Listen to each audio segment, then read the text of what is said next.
Какие признаки и симптомы характерны для синдрома дефицита внимания и гиперактивности? Меня зовут Цымбалова Анна, я заместитель главного врача по нейропсихологической коррекции в Центре Нейроспектр на Медведково. Итак, синдром дефицита внимания и гиперактивности – это заболевание нервной системы, в частности затылочных и окололобных структур. Поставить такой диагноз может только врач-психиатр или врач-невролог, и это очень важно, поскольку очень многие родители самостоятельно неправильно диагностируют своему ребенку такое серьезное и критическое заболевание. Если ваш ребенок подвижный, очень активный, любит поиграть, любит повеселиться, постоянно доставляет вам очень много хлопот своим вниманием, ненасытными вопросами, это вовсе не означает, что у вашего ребенка обязательно есть такой диагноз. Пожалуйста, обратитесь за консультацией к врачу, к нейроспециалисту, который поможет вам поставить заболевание. Чаще всего это заболевание обращает на себя именно в начале школьного периода, когда ребенку необходимо начинать учиться в школе, долго высиживать на уроках, делать домашние задания и внимательно слушать учителя. Давайте поговорим об основных признаках и симптомах данного заболевания. Во-первых, страдает социальная сфера ребенка. Ребенок становится более раздражительным, более нервным. У него есть проблемы с тем, чтобы наладить коммуникацию с другими детками. Они могут его либо избегать, потому что не понимают его энергии, не понимают его запала и не могут просто успеть за ним. Либо такие контакты с другими детками могут быть более поверхностными, неглубокими, и дети могут отказываться от игры с таким ребеночком. Именно поэтому есть проблемы с тем, чтобы завести друзей, с тем, чтобы играть с другими детками во дворе, и в принципе с тем, чтобы играть в игры. И здесь мы подходим к следующей сфере, к нейродинамической сфере, которая, пожалуй, страдает больше всего при данном заболевании. Такой ребенок постоянно отвлекается на какие-то более яркие и более легкие раздражители. Например, он может сидеть, собирать пазл, кто-то позвонил в дверь, и после этого ребенку уже не удержать, он будет отвлекаться, бегать, прыгать и забудет о том, что он вообще чем-то занимался до этого. А ребенок выглядит двигательно очень расторможенным, он постоянно бегает, прыгает, стучит ногами, стучит руками, постоянно двигается и пропадает из поля зрения родителей, тем самым принося им дискомфорт. Такой ребенок крайне возбудим, любое, даже самое маленькое событие вводит в его сильный эмоциональный аффект, от которого он очень долго не может отойти. Такому ребенку очень тяжело усваивать правила игр, играть в них в течение долгого времени, воспринимать сложные инструкции, которые наполнены различными условиями. Ребенок может постоянно играть с разными игрушками и делать это в одно и то же время, не доигрывая ни с одной из них до конца. Он может начать собирать пазл, бросить пазл, после этого пойти поиграть с кукольным домиком, бросить кукольный домик, и это происходит в течение 1 минуты по нескольку раз. Ребенок не стремится к тому, чтобы закончить начатое, поскольку его внимания не хватает для этого. Такой ребенок будет очень быстро истощаться, очень быстро уставать, когда речь идет об освоении каких-то новых навыков или когда ему долго нужно усидеть на одном месте. Он будет моментально пресыщаться этой деятельностью и, скорее всего, проявлять это в еще большей последующей двигательной активности. Это очень важная сфера, и здесь, если мы говорим про младенческий возраст, возраст до года, так как ребеночек взаимодействует с миром в основном соматовегетативно, то все изменения, неполадки в работе нервной системы мы сможем увидеть именно в том, как у ребенка налаживается режим сна, как он реагирует на постоянное или на смену питания, поскольку это единственная сфера, которая может отразить нам текущее состояние нервной системы. По мере взросления, где-то в возрасте от 1 года до 4 лет, вы можете увидеть проблемы в освоении навыков самообслуживания, когда мы учим ребеночка самостоятельно одеваться, убирать за собой игрушки, держать ложку, ходить в туалет, поскольку это новые навыки для детей, которые требуют увеличенного внимания с их стороны к своему состоянию, к своей двигательной активности и к своему мышлению. В когнитивной сфере, то есть в своем мышлении, мы сталкиваемся с другими изменениями. Зачастую мышление такого ребенка может быть достаточно вязко, может казаться бедным, может казаться, что ребенку как будто бы недостаточно логики в его мышлении, в логических связей, которые он делает. Речь часто может быть либо поспешна, либо наоборот невнятна. Про таких детей часто говорят, что у него каша во рту, поскольку речевому аппарату тоже не достается внимания со стороны ребенка, и он выглядит немного поспешным. Со стороны памяти наблюдаются немного другие изменения. Ребенок не может вспомнить, чем он занимался буквально пару минут назад, не может вспомнить, что он кушал сегодня утром или что он делал вчера, когда они гуляли с мамой или папой в парке, кого он там мог видеть. Не может вспомнить имена своих друзей или сюжет мультика, которого он смотрел совсем-совсем недавно, поскольку у ребенка не хватает энергетического ресурса для этого процесса. Воображение же, наоборот, зачастую очень сильно развито, поскольку здесь оно выполняет компенсаторную функцию. Где-то, где ребенку очень сложно ответить вам на какой-то вопрос или вспомнить, чем же он занимался, он начинает придумывать, что очень часто веселит и забавляет взрослых или сверстников, и кажется, что ребенок очень веселый, много-много шутит и просто фантазер. Хотя на самом деле это говорит о том, что ребенку очень тяжело адаптироваться в функциях, которые сейчас развиваются, и он старается это сделать всеми возможными и доступными способами, в том числе подключая свою фантазию. Наблюдаются также и проблемы с восприятием ребенка, особенно когда мы говорим о слухоречевом восприятии, то есть все, что ребенок слышит на слух. Он может не услышать ваш вопрос, не слышать свое имя, когда родитель кричит его на детской площадке уже в 20-й раз, стоя совсем-совсем рядом с ними. Он действительно его не слышит и не способен это сделать с точки зрения собственной регуляции. Зрительные же или двигательные задания, стимулы даются ребенку гораздо проще, поскольку они, как правило, подкреплены либо визуализацией, либо движением. Это более сильные стороны такого ребенка. Несмотря на высокую двигательную активность, которая есть у таких деток, и которая служит тоже своего рода компенсацией их заболевания, поскольку помогает им сконцентрироваться и добыть эту энергию хоть откуда-то, такие детки могут быть неловкими, постоянно падать, заваливаться на бок, обо все биться, их движениям как будто не хватает точности, мы говорим, что они какие-то неловкие, неаккуратные, движения выглядят неотточенными. Мелкая моторика зачастую страдает у таких деток гораздо больше, чем крупная, поскольку для мелкой моторики нужно больше ресурсов, больше концентрации внимания, поэтому крупная является их более сильной стороной. Как мы с вами сейчас увидели, признаков синдрома дефицита внимания и гиперактивности очень много, они разнообразны и зачастую соответствуют описанию простого маленького веселого ребенка, который взрослеет и интересуется окружающим его миром, активно постигает его. Однако, если вы обнаруживаете такие изменения регулярно и постоянно у вашего ребенка, они очень сильно меняют и искажают ваш образ жизни, доставляя неудобства как самому ребенку, так и вам, и вы понимаете, что это состояние только и усугубляется с его возрастом, то здесь, возможно, уже следует говорить о том, чтобы посетить врача или специалиста и удостовериться, что все у вашего ребеночка хорошо. Обсудим с вами основные причины и факторы риска, связанные с развитием синдрома дефицита внимания и гиперактивности.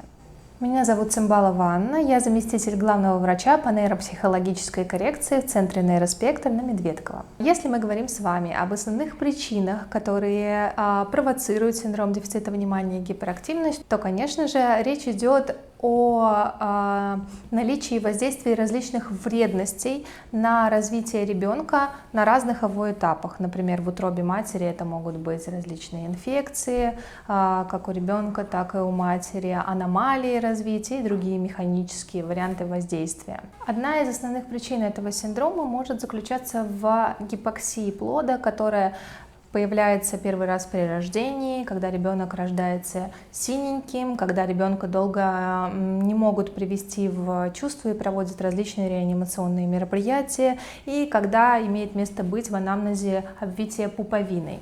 В таком случае мозгу ребенка постоянно не хватает кислорода, и развивается он с серьезными и ощутимыми дефектами. Все структуры мозга страдают от этого, поскольку недостаточно насыщены кислородными связями, и это влияет на дальнейший объем вырабатываемых нейронных связей, поэтому у ребеночка нарушение становится более комплексным, что влияет в том числе на структуры, которые связаны с синдромом дефицита внимания и гиперактивностью. Это окололобные структуры и структуры затылочные в том числе, то есть основные. Если же говорить о других факторах развития, о других рисках, с которыми мы сталкиваемся, то в первую очередь следует говорить о неправильном питании уже с первых этапов развития ребенка, когда питание ребенка может быть либо избыточным, либо наоборот недостаточным, когда вводится неправильный прикорм, и когда впоследствии ребенок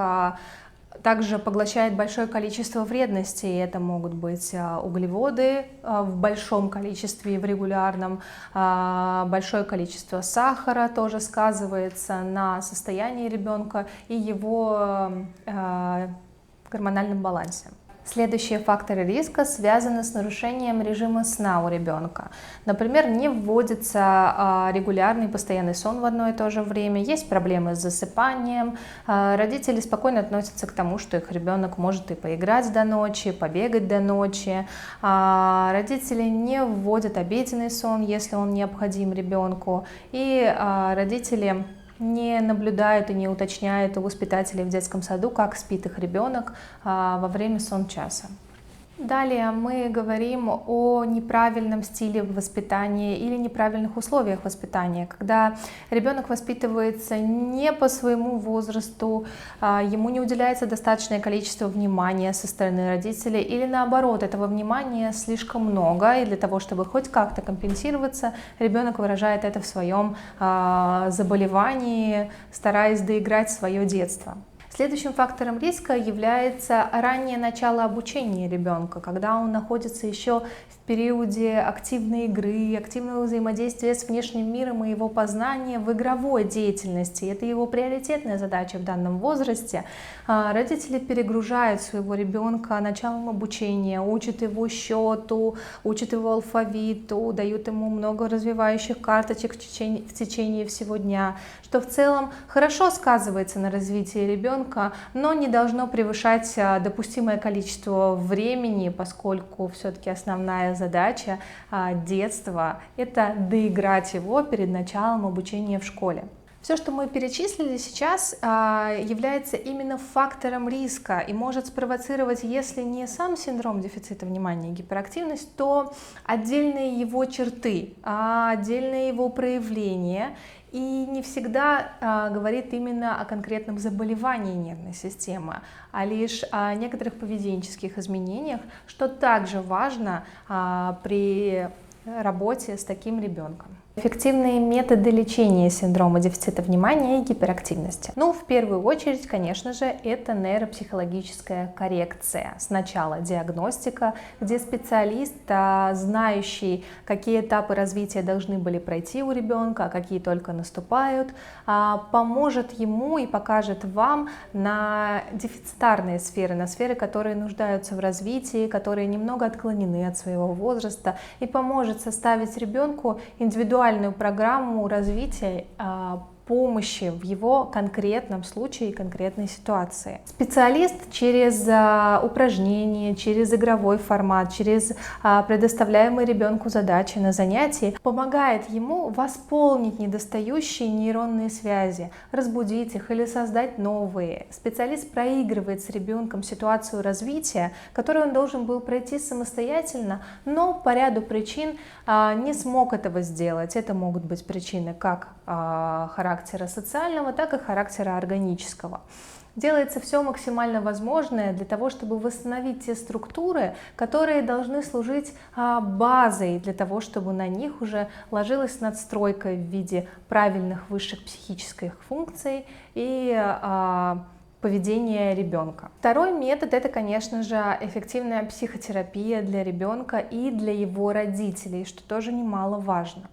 Для ребенка такая помощь актуальна особенно в школьном возрасте, когда необходимо помочь ему понять, что ребенок правильный, ребенок не отличается от всех остальных, понять, что же происходит с самооценкой ребенка на фоне его заболевания, как она изменена, возможно, она завышенная или наоборот заниженная, как ребенок относится к своему заболеванию, поскольку такие детки часто сталкиваются с осуждением со стороны своих родителей за неправильное, за ленивое поведение, за отсутствие полезных привычек, сталкиваются с осуждением от учителей, поскольку не могут справиться со школьной программой, не настолько усидчивы, как их возможные сверстники, или как-то неправильно себя ведут. И сталкиваются, конечно же, с неправильным отношением к себе среди сверстников, среди одноклассников, которые зачастую судят о ребенке по